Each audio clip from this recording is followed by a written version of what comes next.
میرے پاکستانیوں، سب سے پہلے تو جو سویڈن کے اندر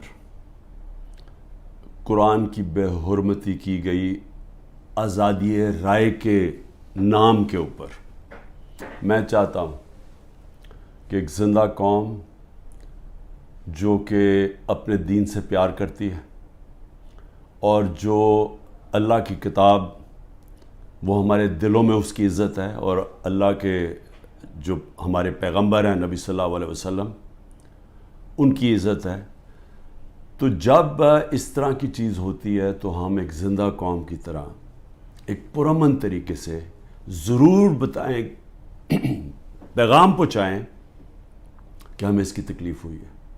تو میں آپ سب کو کہتا ہوں، میں صرف تحریک انصاف کے لوگوں کو نہیں، قوم کو کہتا ہوں کہ جمعے کے بعد آپ نے سب نے جمعے کی نماز کے بعد نکل کے مظاہرہ کرنا ہے پرامن طریقے سے۔ ہمیشہ پرامن رہو، کیونکہ ہمارا ملک ہے، ہم کوئی نقصان نہیں پہنچانا چاہتے، لیکن ایک پرامن طریقے سے احتجاج ہو تاکہ پیغام جائے کہ پاکستان وہ قوم ہے جو اسلام کے نام پہ بنی تھی، اور ہمیں تکلیف ہوئی ہے کہ یہ وہاں کی پولیس نے اجازت دی کہ جناب آپ قرآن شریف کو جلا دیں، اور آزادی رائے کے مطابق آپ کو پتہ ہونا چاہیے کہ پاکستان کی وجہ سے آج 15 مارچ دنیا کے اندر اینٹی اسلاموفوبک دن بنایا جاتا ہے، یعنی جو اسلام کے خلاف جو حرکتیں ہوتی ہیں، مثلا نبی صلی اللہ علیہ وسلم کی شان میں گستاخی ہوتی ہے، اور یہ جان کے جس طرح یہ قرآن شریف کو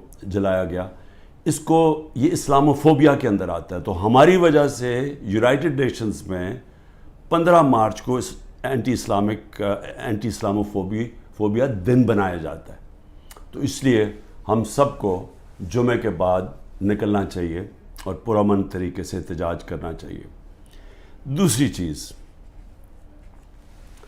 دبئی میں میٹنگ ہوتی ہے،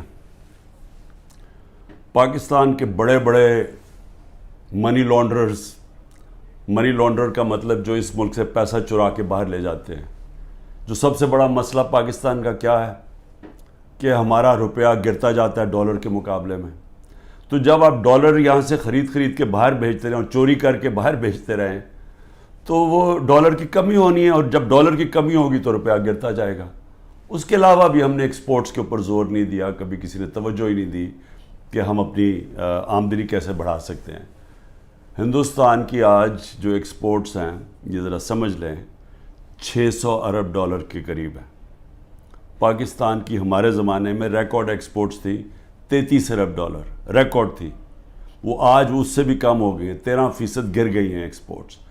تو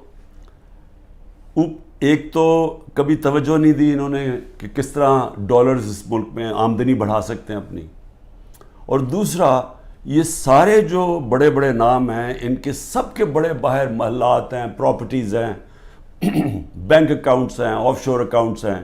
پیناما میں کیا ہوا تھا؟ پیناما میں ایک دنیا کے اندر ایک انکشاف ہوا کہ جنہوں نے بڑے بڑے لیڈرز نے، وزیروں نے اپنے پیسے چھپائے ہوئے تھے باہر کے ملکوں میں کمپنیز کے پیچھے، یعنی کمپنیز کے پیچھے انہوں نے اپنی دولت چھپائی ہوئی تھی، پراپرٹیز لی ہوئی تھی۔ اس میں نواز شریف کی پراپرٹی پکڑی گئی، مریم نواز اس کی مالکہ نکلی، اور وہ لندن کے سب سے مہنگے علاقے میں اربوں روپے کے انہوں نے پراپرٹیز لی ہوئی تھی، جس کو مے فیئر اپارٹمنٹس کہتے ہیں۔ تو وہ انکشاف ہوا تھا، تو پیسہ یہاں سے چوری ہو کے گیا تھا، کیونکہ ابھی تک ایک رسید نہیں بتا سکے کہ پیسہ باہر نکلا کیسے ہے، کدھر سے آمدنی آئی۔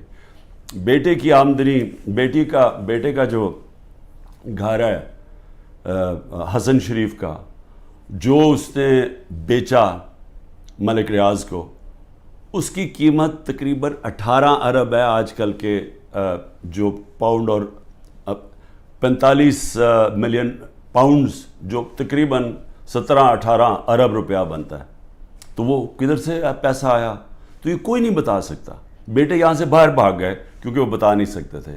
اسی طرح جو سر محل آصف زرداری نے خریدا، وہ بھی یہاں سے پیسہ باہر گیا، حدیبہ پیپر مل، وہ بھی پیسہ باہر۔ تو یہ سب اکٹھے ہو گئے، اور سارے اکٹھے ہو کے بندر بانٹ پاکستان کی ہے کہ اچھا سندھ اس کو دے دیں گے، کراچی فلانے کو دے دیں گے، سینٹرل پنجاب کوئی اور آ جائے گا، پھر نئی پارٹی جو بنی ہے اس کو بھی کوئی سیٹیں مل جائیں گی، فضل الرحمان کو ادھر پختونخوا میں دے دیں گے اور یہ بس یہ کھچڑی پک جائے گی.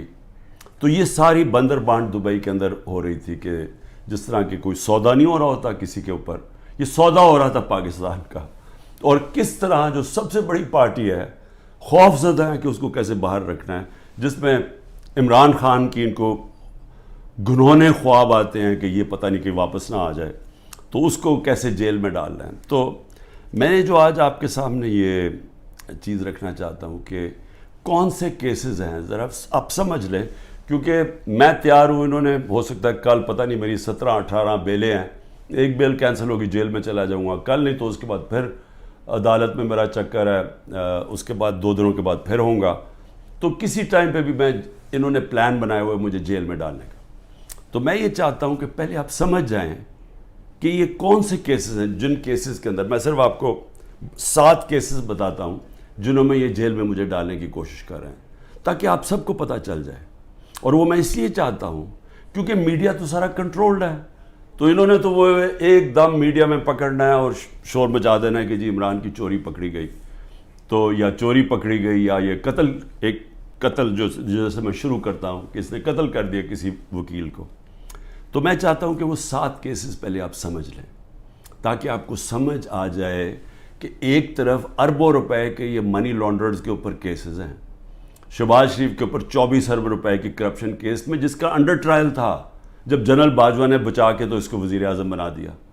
اس کے علاوہ جو نواز شریف کی ابھی تک کوئی نہیں بتا سکا وہ جو اس کی مے فیئر کی اپارٹمنٹس, بیٹوں کے پاس پیسہ, اور یہ تو سامنے ہے, باقیوں کا تو ہمیں پتہ ہی نہیں ہے کہ کتنی ان کی باہر پراپرٹیز ہیں. اسی طرح زرداری کا ہے, اس کی بھی ساری باہر ان کی پراپرٹیز پڑی ہیں. تو ایک تو یہاں سے پیسہ چوری کر کے باہر لے جانے کے الزام ہیں. اب دوسری دفعہ دیکھیں کہ میرے اوپر 170 سے زیادہ کیسز ہیں, لیکن وہ کیسز ہیں کیا؟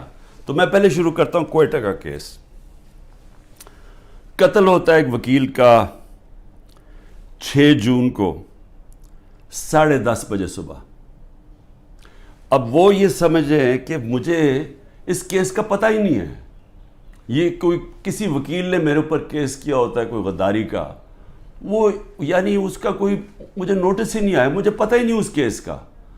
پتہ تب چلتا ہے جب ایک دم پتہ یہ جی کہ کیونکہ اتنے زیادہ کیسز تھے, تو یہ کیس تو کسی کو اہمیت ہی نہیں, کسی نے مجھے کہا کوئٹہ میں کیس ہے, مجھے پتہ ہی نہیں تھا. تو اس وکیل کا قتل ہوتا ہے 10:30 بجے, 11:30 بجے پولیس میں رپورٹ ہوتا ہے. 2:22 میں شہباز شریف کا جو مشیر ہوتا ہے وہ سٹیٹمنٹ دیتا ہے کہ عمران خان نے اس وکیل کو قتل کیا. اب یہ سمجھیں کہ صرف قتل میں 10:30 سے اور 2 بجے کے اندر وہ فیصلہ کر لیتے ہیں کہ عمران خان نے قتل کیا. اس کے بعد کیا ہوتا ہے, اس کے بیٹے کو اٹھا کے لے جاتی ہے پولیس. اس بیٹے کو 12 گھنٹے سے زیادہ پولیس اپنے پاس رکھتی ہے. وہ اگلے دن جا کے اگلے دن کی دوپہر کو وہ کہتا ہے کہ جی عمران خان اس قتل میں ملوث تھا. لیکن پھر کیا ہوتا ہے, اس کی جو بیوی ہوتی ہے, وہ جو دوسری بیوی ہوتی ہے, وہ کہتی ہے کہ فیملی کے لوگوں نے قتل کیا اس کو. وہ ویڈیو اپنی جاری کرتی ہے کہ فیملی کے لوگوں نے قتل کیا.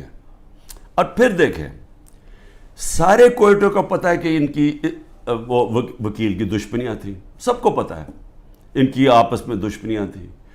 اسی وکیل نے جا کے ہائی کورٹ کو کہا کہ مجھے سبی میں نہ کیسز مجھے دو کیونکہ میری وہاں جان کو خطرہ ہے, میری دشمنی ہے. اور پھر یہ دیکھیں, یہ ذرا آپ غور سے یہ دیکھ لیں, یہ اس کو بڑے قریب سے دیکھ لیں, اور اس کے اندر یہ مظاہرے کیا کر رہے ہیں. ان کا قتل ہوتا ہے اور یہ قتل میں کہتے ہیں کہ یہ قتل اس وکیل نے اس کے وکیل کی طرف سے یا انہوں نے کیا. اس کا نام لکھا ہوا ہے کہ وہ اس قتل میں ملوث تھا. تو جب ایک فیملی دشمنی بھی ہوتی ہے, اس سے پہلے ہی وہ پرائم منسٹر کا مشیر کہتا ہے کہ جی عمران خان نے قتل کر دیا, ابھی تفتیش بھی نہیں ہوتی. اور مجھے افسوس سے کہنا پڑتا ہے کہ وہاں ہماری سنا بھی نہیں گیا کوئٹہ ہائی کورٹ میں. خیر وہ اور وجوہات ہیں, اس کی بھی ہمیں وجہ پتہ ہے پیچھے کیا ہے. تو یہ آپ ذرا سنیں. اس کے بعد یہ پہلی دفعہ میرے نام پہ قتل نہیں کیا نام ڈالا جاتا. زبیر نیازی، وہ لطیف کھوسا کے گھر باہر گولیاں چلتی ہیں. زبیر نیازی جو کہ ہمارا لاہور کا سیکرٹری جنرل ہے، اس کے نام پہ وہ آ جاتے جی اس نے گولیاں چلائی ہیں. اور وہ گولیاں کسی آدمی کو کھڑا کرتے ہیں جو کہتا ہے جی مجھے زبیر نیازی نے کوئی پیسے دینے تھے گولیاں چلانے کے لیے. اب لطیف کھوسا ہمارے ساتھ ملٹری کورٹس کے خلاف کیسز کر رہے ہیں، تو وہ کیوں گولیاں چلائے گا اس کے گھر، جو کہ وہی کیس کر رہے ہیں جو ہم کر رہے ہیں سپریم کورٹ میں. اور پھر ضلع شاہ کا جب قتل ہوتا ہے، ضلع شاہ کا جب قتل ہوتا ہے، سب سے پہلے 302 میرے اوپر قتل کا چارج لگا دیتے ہیں. 3 دن تک وہ میرے اوپر 302 لگاتے ہیں قتل کا چارج. پھر کیا ہوتا ہے، اس کا پوسٹ مارٹم ہو جاتا ہے. پوسٹ مارٹم میں پتہ چلتا ہے 26 جگہ اس کے اوپر تشدد ہوا ہوتا ہے. تو اب ظاہر ہے وہ یہ تو نہیں کہہ سکتے تھے کہ عمران خان نے اس کو تشدد کروا کے اپنے کارکن کو مار دیا. تو انہوں نے پھر ایکسیڈنٹ اس کا ڈال دیا.